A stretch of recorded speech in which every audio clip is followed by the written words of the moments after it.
Folks, here's something else I got a problem with. The 10 Commandments. Here's my problem. Why are there 10? You don't need 10.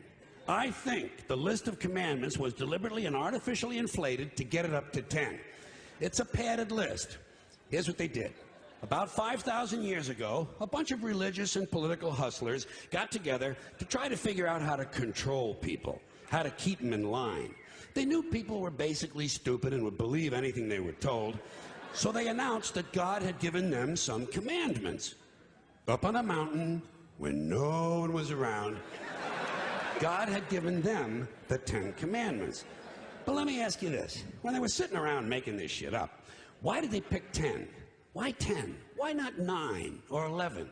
I'll tell you why. Because 10 sounds official. 10 sounds important. They knew if it was 11, people wouldn't take it seriously. Say, what, are you kidding me? The 11 Commandments? Get the fuck out of here.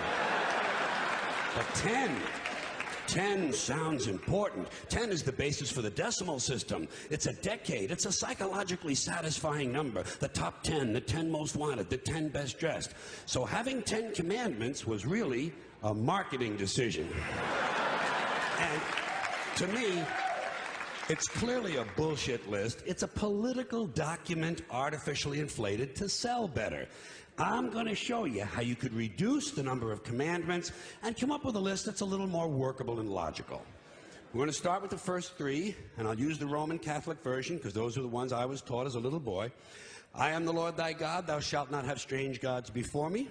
Thou shalt not take the name of the Lord thy God in vain. Thou shalt keep holy the Sabbath. Right off the bat, the first 3, pure bullshit.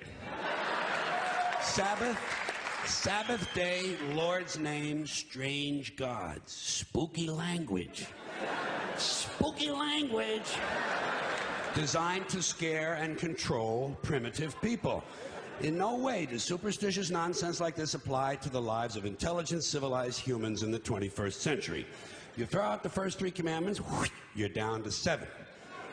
Next, honor thy father and mother. Obedience, respect for authority. Just another name for controlling people. The truth is, obedience and respect should not be automatic. They should be earned. They should be based on the parent's performance. Parent's performance. All right?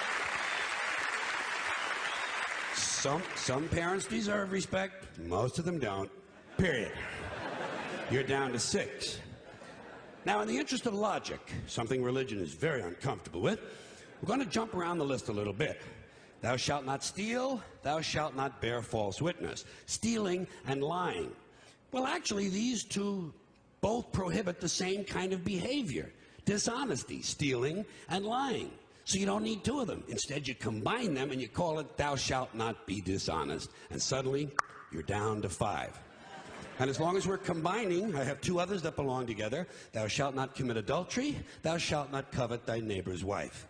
Once again, these 2 prohibit the same kind of behavior, in this case, marital infidelity. The difference is coveting takes place in the mind, and I don't think you should outlaw fantasizing about someone else's wife. Otherwise, what's a guy going to think about when he's waxing his carrot? But marital fidelity is a good idea, so we're going to keep the idea and call this one, thou shalt not be unfaithful. And suddenly, we're down to 4. But when you think about it, honesty and fidelity are really part of the same overall value. So in truth, you could combine the 2 honesty commandments with the 2 fidelity commandments and give them simpler language, positive language instead of negative, and call the whole thing, thou shalt always be honest and faithful, and we're down to 3.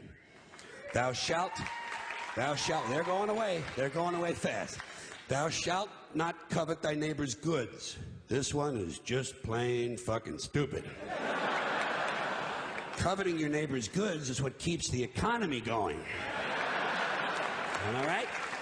Your neighbor gets a vibrator that plays "O Come All Ye Faithful." You want to get one too. Coveting creates jobs. Leave it alone.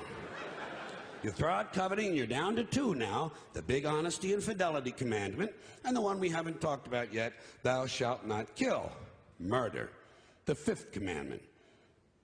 But when you think about it, When you think about it, religion has never really had a big problem with murder. Not really. More people have been killed in the name of God than for any other reason.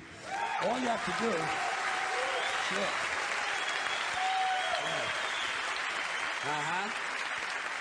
All you have to do is look at Northern Ireland, the Middle East, Kashmir, the Inquisition, the Crusades, and the World Trade Center to see how seriously the religious folks take thou shalt not kill. The more devout they are, the more they see murder as being negotiable. It's negotiable. You know? It depends. It depends. It depends on who's doing the killing and who's getting killed. So, with all of this in mind, I leave you with my revised list of the 2 commandments. Thou shalt always be honest and faithful to the provider of thy nookie. And thou shalt try real hard not to kill anyone, unless, of course, they pray to a different invisible man from the one you pray to.